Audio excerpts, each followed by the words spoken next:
اور صحابہ کی زندگیاں دیکھ لیجئے. انہوں نے حضور کی منشا کو سمجھا. حضور ایک دن مسجد نبوی سے باہر نکلے, مدینہ المنورہ کی گلیوں سے گزرتے ہوئے ایک گلی سے گزرے تو ایک ایسا مکان بن رہا تھا جو حضور کو پسند نہیں. کچھ طرزیں ہیں گھروں کی کہ جن میں تفاخر ٹپکتا ہو تو وہ حضور پسند نہیں کرتے تھے, تو وہ ایسا مکان بن رہا تھا. تو حضور نے پوچھا اپنے ساتھ جو غلام اور جو صحابی تھے کہ یہ کس کا ہے؟ انہوں نے کہا فلاں انصاری صحابی کا ہے. حضور نے کچھ نہیں کہا, بس گزر گئے. کسی نے اس انصاری صحابی کو بتایا کہ حضور تیری گلی سے گزرے تھے, تیرے مکان کو دیکھا, لیکن چہرے کے آثار بتا رہے تھے حضور کو شاید اچھا نہیں لگا. اس نے کہا اچھا کہا. ہاں. اس نے کدال لیا اور مکان کو گرا کے زمین کے برابر کر دیا. 2-4 دن کے بعد دوبارہ حضور کا گزر ہوا, دیکھا ملبے کا ڈھیر پڑا ہوا ہے. فرمایا بلاؤ. اسے بلایا گیا. کہا میں گزرا تھا, تیرا مکان دیکھا تھا, آج ملبے کا ڈھیر ہے, کیا ہوا؟ کہا حضور میں نے گرا دیا. فرمایا کیوں؟ عرض کی سنا تھا آپ کو پسند نہیں, سنا تھا آپ کو پسند نہیں. میں اور آپ سر سے لے کر پاؤں تک دیکھیں, شادی بیاہ سے لے کر کے آخری لمحات زندگی تک دیکھیں, اپنے کاروبار سے لے کے امور سیاست تک دیکھیں, ہمارا کیا کیا حضور کو پسند نہیں. ہمارا طرز زندگی, ہماری شادیاں, ہمارے بیاہ, ہمارے عقیقے, ہمارے ولیمے, ہمارے کاروبار, ہماری گفتگو, ہماری زبان, ہمارے لہجے, ہمارا لباس, ہماری وضاحت, ہمارا انداز معاشرت, طرز حیات, دیکھیں کیا کیا حضور کو پسند نہیں. محمد دی زیارت محمد دے رنگ وچ اے ٹھگ بازیاں جانے پیارا محمد صلی اللہ علیہ وسلم. اگر ان کے ہوئے ہیں, میرے استاد فرمایا کرتے تھے اللہ ان کی قبر پہ کروڑوں رحمتوں کا نزول کرے. یہ نہ ہو کہ لوگ تمہیں پوچھیں تم کون ہوتے ہو اور تمہیں بتانا پڑے ہم مسلمان ہوتے ہیں. یہ دیکھو مذہب کے خانے میں اسلام لکھا ہے. آپ فرمایا کرتے تھے صاحب کسی کو پوچھنا بھی نہ پڑے, تجھے بتانا بھی نہ پڑے. تیری وضاحت, تیرا طرز زندگی, تیرا انداز معاشرت ایسا ہونا چاہیے تو دور سے چلا آ رہا ہو, لوگ کہیں وہ دیکھو محمد عربی کا غلام آ رہا. تیری صورت بتائے کہ تو حضور کا نوکر ہے, تو بولے تو پتا چلے تو حضور کا غلام ہے, تو کسی سے کاروبار کرے تو پتا چلے حضور کا غلام ہے, تو وعدہ کر لے تو لوگوں کو پتا چلے یہ وعدے سے منحرف نہیں ہو سکتا, یہ آج کے رسول کہلاتا ہے. میں اپنے عمل سے, اپنے رویے سے, اپنے طرز زندگی سے بتاؤں کہ میں حضور کا عاشق ہوں. میں زبان سے قرار نہ بھی کروں, ان کو زبان سے قرار کی ضرورت نہیں ہے. میرا رویہ بتائے کہ میں عاشق رسول ہوں. میرے آقا تو کسی سے یہ عہد کرتے ہیں کہ تمہارے آنے تک میں یہاں کھڑا ہوں. اس نے کہا ٹھیک, اور وہ جا کے خود بھول جاتا ہے, اور حضور 3 دن تک وہاں کھڑے رہتے ہیں, صرف قضائے حاجت اور ضروری کام کے لیے جاتے ہیں, پھر آ کے وہاں کھڑے ہو جاتے.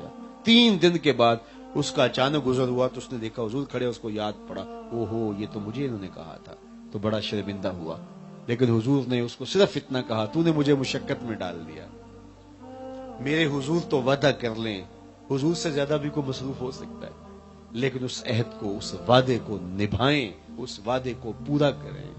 مجھے غرایا صاحب کہہ رہے تھے آپ 2 بجے آ گئے, میں نے کہا 2 بجے کا وعدہ کیا تھا, وعدہ کیا تو مجھے آنا پڑا. کوئی مانے ہو جائے, راستے میں ٹریفک کا مسئلہ ہو جائے, وہ تو الگ بات ہے, لیکن یہ کیا ہوا کہ ذرا مجمع اچھی طرح بن لے اور لوگوں کا ہجوم ہو لے, پھر میں آؤں گا, نعرے لگیں گے, کیا بات ہوگی, میرا استقبال ہوگا. میں نے حضور کا یہ فرمان پڑھا ہے, جو شخص یہ چاہتا ہے کہ لوگ میرے لیے کھڑے ہوں وہ اپنا ٹھکانہ جہنم میں تلاش کر رہے ہیں. میرے حضور کا یہ طریقہ نہیں تھا جو آج ہمارے طریقے بنے ہوئے ہیں. اگر حضور سے عشق کیا ہے, تمہارا رویہ بتائے, تمہارا طرز زندگی بتائے, تمہارا انداز معاشرت بتائے. حضور علیہ السلام سے پوچھا گیا مومن بخیل ہو سکتا ہے؟ فرمایا نہیں, مومن بخیل نہیں ہوتا, مومن سخی ہوتا ہے, لیکن ہو سکتا ہے کبھی بخل بھی کر لے. اچھا کہا کہ مومن کیا بزدل ہو سکتا ہے؟ کہا نہیں, بہادر ہوتا ہے, لیکن ہو سکتا ہے کبھی اس سے بزدلی بھی ہو جائے, انسانی کمزوریاں ہیں. تیسری بات میرے حضور سے پوچھی گئی کہ مومن جھوٹا ہو سکتا ہے؟ فرمایا جھوٹا نہیں ہو سکتا, یہ پکی بات ہے. مومن ہو اور جھوٹ بولے یہ نہیں ہو سکتا. میں اپنے اندر اتروں, آپ اپنے اندر اتریں. ہم عاشق رسول ہیں, ہم محب رسول ہیں, ہم تو وہاں بھی جھوٹ بول دیتے ہیں جہاں ضرورت بھی نہیں ہوتی. قدم قدم پہ جھوٹ بولیں تو کیا عشق رسول ہماری روح میں سمایا ہوا ہوگا؟ جب کوئی شخص جھوٹ بولتا ہے اس کے منہ سے بدبو نکلتی ہے. حدیث میں آتا ہے رحمت کے فرشتے 1 میل دور چلے جاتے ہیں. اور جو سویر سے شام تک جھوٹ ہی جھوٹ اور زندگی کا سارا لف و نشر اسی طرح ہے کہ جھوٹ ہی اس کی زندگی کا اوڑھنا بچھونا بن گیا، تو فرشتے کتنے کوسوں دور ہوں گے اس سے؟ رحمت کے فرشتے تو نیڑے ہی اس کے نہیں لگ سکتے۔ تو میں اور آپ اگر حضور سے پیار کرتے ہیں، حضور سے عشق کرتے ہیں، یار صحابہ نے تو اپنی عادتیں بھی حضور کی محبت کے سانچے میں ڈال دی۔ حالانکہ جو انسان کی طبع ہے وہ تبدیل نہیں ہوتی۔ دو سکے بھائی ہیں، ان کا پیار بھی مثالی ہے، ایک ماں کے بیٹے ہیں، ایک باپ کے فرزند ہیں، ایک گھر میں پلے ہیں، باہمی محبت بھی ہے، لیکن ایک بیٹے کو ایک چیز پسند ہے، دوسرے کو وہ پسند نہیں ہے۔ ایک آلو شوق سے کھاتا ہے، دوسرا اس کو پسند نہیں کرتا۔ تو یہ طبع میں تو اختلاف ہو سکتا ہے گہری محبت کے باوجود، لیکن صحابہ نے اپنی طبع بھی حضور کی محبت کے سانچے میں ڈالی۔ حضرت انس رضی اللہ تعالیٰ عنہ کو کسی نے دیکھا شوربے سے کدو کے ٹکڑے نکال کے کھا رہے، تو کسی نے کہا حضرت یہ کیا؟ کہا ایک دن میں نے حضور کو کرتے دیکھا۔ اپنی طبیعتیں بھی حضور کی محبت کے سانچے میں ڈالی۔ تو اگر ان سے پیار کیا ہے، ہمارا عمل گواہی دے کہ ہم حضور کے محب ہیں۔ اور حضور صرف انسانوں کے محبوب نہیں ہیں، کائنات کا ایک ایک ذرہ حضور کے لیے دھڑک رہا ہے۔ احد پہاڑ کی چھاتی پہ قدم جاتا ہے تو وہ جھوم اٹھتا ہے حضور کی محبت میں۔ تو آقا فرماتے ہیں ٹھہر جا، تیرے اوپر اللہ کا نبی ایک اللہ کا نبی، ایک صدیق اور دو شہید ہیں۔ اللہ اکبر۔ احد جبل یحبنا ونحبہ، احد ایسا پہاڑ ہے جو ہم سے پیار کرتا ہے، ہم اس سے پیار کرتے ہیں۔ پتھر کے سینے میں دھڑکنے والا دل بھی حضور سے محبت کرتا ہے۔ اور آؤ تمہیں پیار کی ایک انوکھی داستان سناؤں، صحیح بخاری اور دیگر کتب حدیث میں موجود ہے۔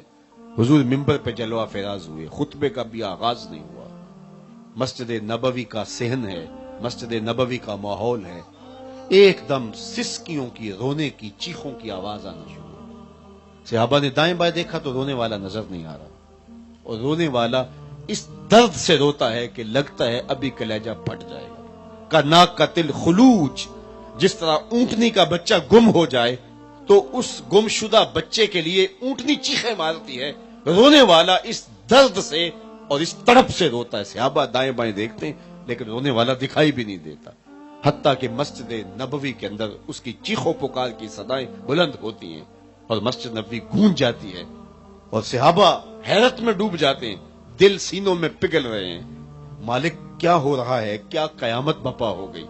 رونے والے کی سسکیاں، اس کی چیخیں، اس کی آہو زاری، کلیجے سینوں میں دل کانپ رہے ہیں۔ فنزل النبی صلی اللہ علیہ وآلہ وسلم عن المنبر، اس حالت کو دیکھ کر حضور منبر سے نیچے تشریف فرما ہوئے اور ایک سمجھ چل دیے۔ کھجور کا خشک تنا پڑا ہوا تھا، آج پہلا دن تھا کہ حضور منبر پہ بیٹھے۔ پہلے کھجور کے تنے کے ساتھ ٹیک لگا کے حضور واز کیا کرتے تھے، منبر بنا تو اس کو اٹھا کے ایک کونے پہ رکھ دیا گیا۔ بس حضور کی جدائی اس سے برداشت نہ ہو پائے، اور وہ ایسے روتا ہے جس طرح بچے روتے ہیں، سسکیاں لیتا ہے۔ وہ اونٹنی جس کا بچہ بچھڑ گیا ہے اور وہ روتی ہے، اس رونے کی طرح روتا ہے۔ حضور اٹھے منبر سے اور جا کے اس کو اپنی آغوش میں لے لیا، اور اس کے اوپر حضور نے دست رحمت پھیرنا شروع کیا۔ جس طرح بچھڑا ہوا بچہ ماں کی گود میں آ جائے تو اس کی ہچکیاں بند جاتی ہیں، تو اس کی گھگی سی بند گئی، اس کی ہچکیاں آنے لگی۔ پھر حضور دستے شفقت پھیرتے رہے، بتدریج اس کی آواز ختم ہوئی۔ پھر حضور دوبارہ منبر پہ تشریف لائے۔ صحابہ کی آنکھوں میں استعجاب تھا، حیرت تھی، کیا ماجرا ہوا؟ کبھی درخت بھی روئے ہیں، کبھی خشک تنے بھی چیخو پکار کیا ہے انہوں نے آج تک، یہ کیا ماجرا ہوا؟ تو ان کی آنکھیں حضور سے سوال پوچھ رہی ہیں، اور آقا منبر پہ تشریف فرما ہوئے اور ان کا جواب دینے کے لیے ارشاد فرمائے، لو لم افل ہاکازا لہن الی یوم القیامہ۔ میرے صحابہ سن لو، اگر میں منبر سے اتر کے اپنے عاشق زار کو یوں سینے نہ لگاتا، یہ قیامت تک روتا ہی رہتا، اس کی سسکیوں کی آواز دنیا سنتی رہتی۔ یار حضرت ابن سیرین کہا کرتے تھے، جلیل القدر تابعی ہیں، جب حضور کا پیار ایک خشک تنے کے سینے میں ہے تو ہم تو سینے میں دھڑکتا ہوا دل رکھتے ہیں، تو پھر ہمیں ان سے محبت کا ربط و رشتہ اور پیار اور ان سے الفت کا ربط مضبوط سے مضبوط تر کرنا چاہیے۔ دعویٰ تو میرا بھی ہے کہ میں حضور سے پیار کرتا ہوں، اور دعویٰ آپ میں سے ایک ایک شخص کا ہے کہ ہم حضور سے پیار کرتے ہیں۔ آئیے ذرا 2 لمحوں کے لیے محبت رسول کانفرنس کے اندر اپنے پیار کو تھوڑا سا پرکھ بھی لیں. کیا ہمارا پیار صرف دعوے کی حد تک ہے یا ہمارا دعویٰ کوئی دلیل بھی فراہم کر رہا ہے؟ کیا ہماری محبت صرف جذبات کی حد تک ہے، نعروں کی حد تک ہے؟ ہماری محبت زبان کے اقرار کی حد تک ہے یا یہ ہے کہ ہمارے دعوے کی کوئی دلیل بھی ہمارے پاس موجود ہے؟ بندہ جس سے محبت کرتا ہے اس کی اطاعت کرتا ہے، اس کا حکم مانتا ہے. ایسا کبھی نہیں ہوا کہ بندہ جس کا محب ہو اس کی بات نہ مانے، اس کے حکم کا پیرو نہ ہو، اس کے حکم کی تعمیل نہ کرنے والا ہو. بلکہ محبت کا تقاضا تو یہ ہے کہ محبوب حکم نہ بھی دے، محب اس کی منشا کو سمجھے کہ محبوب کی چاہت کیا ہے.